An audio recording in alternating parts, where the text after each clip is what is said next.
Sekarang mau nanya dong Kak, tadi kan katanya nih ya, gempa bumi itu terjadi karena adanya pergeseran kulit bumi. Nah, yang semua saya tanyain, ada nggak sih bagian-bagian lain di bola bumi itu? Ada. Apa Nah, tuh? kita ibaratin aja nih, kalau bola bumi itu sebagai telur rebus. Bagian inti bumi itu adalah bagian kuning telur. Bagian putih telurnya adalah mantel bumi. Dan bagian luar telur alias kulit telurnya itu adalah kerak bumi. Oh gitu Kak, terus hubungannya nih antara terjadinya gempa bumi sama bagian-bagian dari bola bumi itu apa? Mendingan kita simak aja satu ini.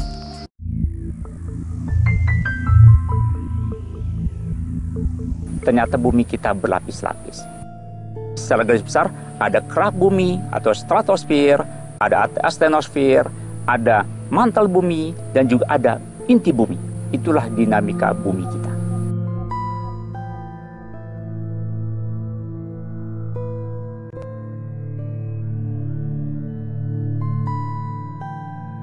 Lapisan terluar bumi inilah yang biasanya disebut dengan lempeng tektonik. Dan gempa tektonik disebabkan pergeseran yang terjadi di bagian terluar ini. Ketika lempengan ini bergerak, terjadilah gempa bumi.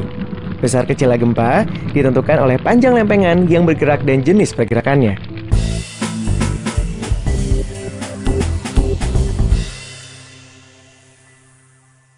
Waduh Kak, salah ada yang belum ngerti nih Kak. Tadi kan katanya nih ya, gempa itu terjadi karena adanya pergeseran lempeng bumi. Berarti lempengnya lebih dari satu dong Kak? Ya, emang lebih dari satu. Jadi semuanya itu ada 15 lempeng tektonik yang utama dan 40 lempeng tektonik yang minor. Banyak kan? Waduh, banyak banget ya Kak. Terus nih Kak, letak lempeng yang paling banyak mengakibatkan gempa di mana Kak? Yang itu mendingan kita dengerin aja penjelasan yang satu ini.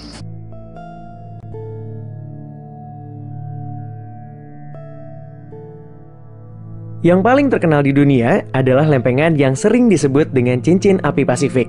Lempengan ini panjangnya 40.000 km mengelilingi Samudra Pasifik, dimulai dari Selandia Baru menuju ke Indonesia, Filipina, Jepang, Meksiko, Ekuador, Peru, dan berakhir di Chili.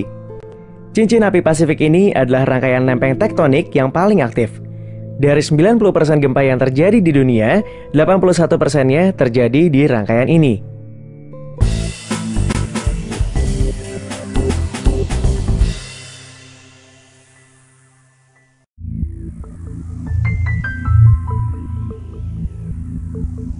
Nah, para ahli geofisika membagi atas 3 macam pergerakan lempeng tersebut.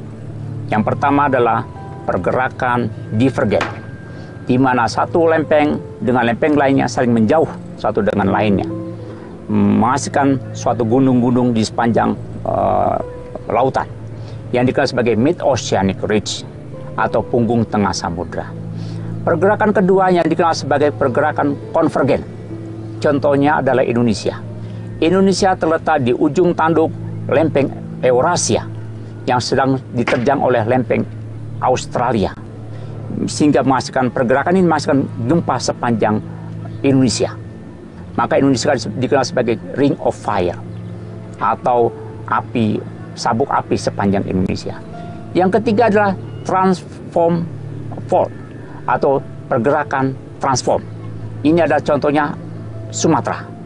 Di sepanjang Bukit Barisan adalah bukti terjadinya proses transfer fault system di sepanjang Sumatera, sehingga sepanjang bukit itu terjadi gempa-gempa yang tiada henti setiap tahun. Lempeng tektonik dari gerakan konvergen salah satunya banyak ditemukan di Indonesia. Lempeng tersebut terbentuk di sepanjang Pulau Jawa bagian selatan, jalur gunung berapi Sumatera, Jawa, dan Nusa Tenggara, serta di cekungan Sumatera bagian utara, Sumatera bagian tengah, Sumatera bagian selatan, dan cekungan di Jawa bagian utara.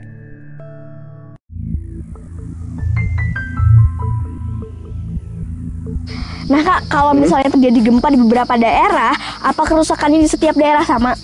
Ya enggak lah. Salah satu yang menentukan kerusakan gempa itu adalah epicentrum atau titik pusat gempa.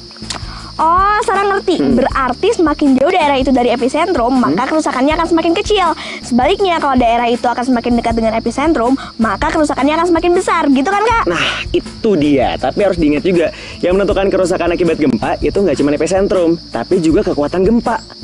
Kekuatan gempa adalah besar kecilnya energi yang dilepaskan waktu terjadinya gempa. Biasanya, Kekuatan gempa itu satuannya adalah skala Richter. Setiap perpindahan nilai dari satu tingkatan ke tingkatan lain memiliki kekuatan 10 kali lebih besar. Kekuatan gempa biasanya direkam oleh sebuah alat yang disebut seismograf. Alat ini akan menangkap getaran-getaran gempa dengan sangat rinci. Sekarang kita punya beberapa kosakata baru. Epicentrum. Titik pada permukaan bumi yang terletak tegak lurus di atas pusat gempa yang ada di dalam bumi.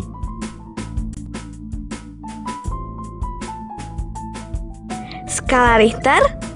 Salah satu satuan besaran yang menyatakan besarnya energi guncangan yang dipancarkan oleh sumber gempa. Dan lempeng tektonik. Kulit terluar dari planet yang tersusun atas bebatuan yang solid, keras, dan dingin.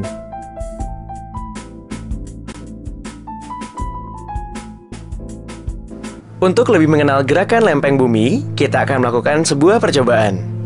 Sediakan alat dan bahannya. Pertama-tama sediakan 2 buah karton serta pasir yang cukup banyak. Usahakan pasir ini memiliki warna yang berbeda satu sama lain.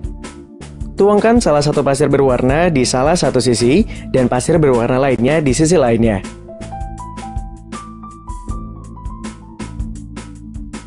Kemudian, dengan mendorong karton ke arah yang sama, kita akan melihat bagaimana gerakan konvergen terjadi.